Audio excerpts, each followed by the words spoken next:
What's up YouTube? Here with another video this week, and it's all about how you can land your first job in digital marketing. Pretty cool, eh? I'll be sharing with you guys 5 tips and tricks on how I landed my first job in digital marketing, and I really hope that you guys can learn from it too. Without further ado, let's get to the video. Number 1, you gotta optimize your online presence. What do I mean by that? If you guys search up your name on Google search or any online search engine, whatever comes up in the search results is pretty much your online brand. So make sure that anything that you have online, especially your social networks, are really up to date. So if there are things that you don't want your potential recruiters and employers to see, take those down. Take those down ASAP because you don't want anything embarrassing to come up in that aspect. I can honestly say that the number one thing that recruiters will always look for is your LinkedIn. So making sure that you have an up-to-date profile, you have a really good summary, relevant experiences that are up to date, references that you may or may not have asked in the past that you want to make sure you get up to date now. Have all those things ready and really optimize so that your profile really stands out across other candidates that are applying for the position that you're going for. Number 2, understand basic terminology and frameworks. When you go into any digital marketing interview, you'll always need to really understand how the customer journey works on digital. The best way to understand the customer journey on digital marketing is through the ACID framework. Let me walk you through this. A stands for awareness, which is when, for example, when people look at your ad or your social media post or video online and they have no idea what your brand is. So they're just initially getting awareness. Next up, you got consideration. So at this stage, the consumer is either clicking on your ad, they're liking your post, and they're interacting with your brand. Thirdly, you have interest, and this is kind of when consumers are starting to be more convinced that they want to be engaged and motivated to purchase something in your company. This can be anything from searching on Google to visiting the website and really just trying to learn more because they're interested and they really want to get involved. And lastly, decision. This is the last step in the customer journey map where customers are really buying your product, purchasing your services, and really at the stage getting involved with your brand. And this is kind of where everyone really is seeing the return on investment in digital, because once you get a consumer to this very last stage, you got them.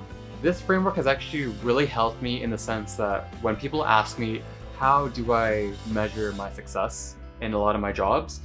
I do it through this framework. So I tell them about specifically a campaign that I ran, and I go through ACID, and they're just like, wow. Another thing that's really important is terminology. There is a lot of terms in digital marketing and a lot of jargon people say nowadays. And it's honestly a learning curve to really get up to date with all this because there's so many things that are coming up. Off the top of my head, I can think about like 5. So we got CPC, CPM, CPA, CPV, CTR, bounce rate, engagement rate, impressions rate, and the list really goes on, but those are the main ones that I feel that would be very helpful during your interview. But wait, Nick, that's a lot of terms. How in the world am I gonna remember all that stuff? Well, not to fret, I actually have another blog post for you guys. It's all about the terminology that I've said previously and more. So be sure to check down in the description to read more about it. Number 3, get certified in 3 important areas.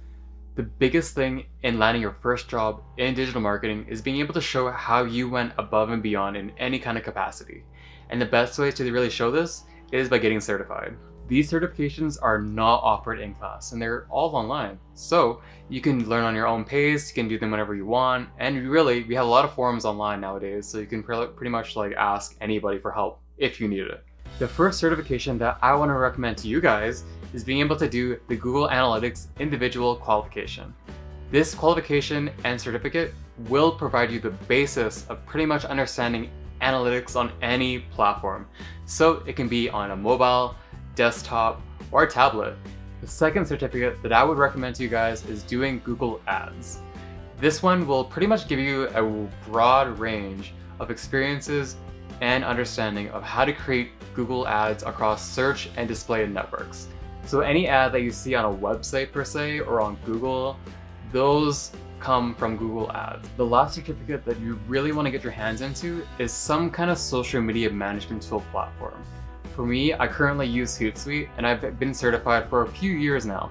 So I would recommend that you get on maybe Hootsuite or maybe another one. I know Sprout Social has a management tool and some other ones as well.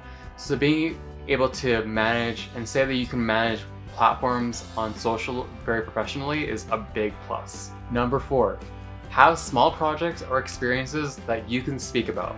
And it does not have to be a full-time job. None of that really matters. As long as you kind of dabbled into digital marketing in some capacity, that's really all that counts. So many aspiring digital marketers really underestimate the value of really small things such as a blog that you started, YouTube videos that you make on the side, a website that you made for a friend per se. All this stuff really counts as digital marketing, and being able to show that to recruiters is a big plus because that really also shows how you went above and beyond. Number 5, staying relevant. And what I mean by this is really just being up to date on the latest digital marketing trends that are really out there. So if you're following any blogs, podcasts, online influencers, make sure to mention that in your interview because recruiters really like it when you are really invested into the career that you're pursuing. One of the questions that I always get in my interviews is, how do you keep up to date on the latest trends in digital marketing? And that's pretty much why I tell you to stay relevant. Alright guys, so that's pretty much a wrap for my 5 tips that I will share with you guys on how to really land your first job in digital marketing. The tips that I shared with you guys today really helped me secure all the jobs that I've had in the past. As always, hit the like button if you guys like this video and the content that I'm making, and subscribe for more. I post videos every Sunday on all things digital marketing, so be sure to check next week on what I have in store. I will see you guys next week.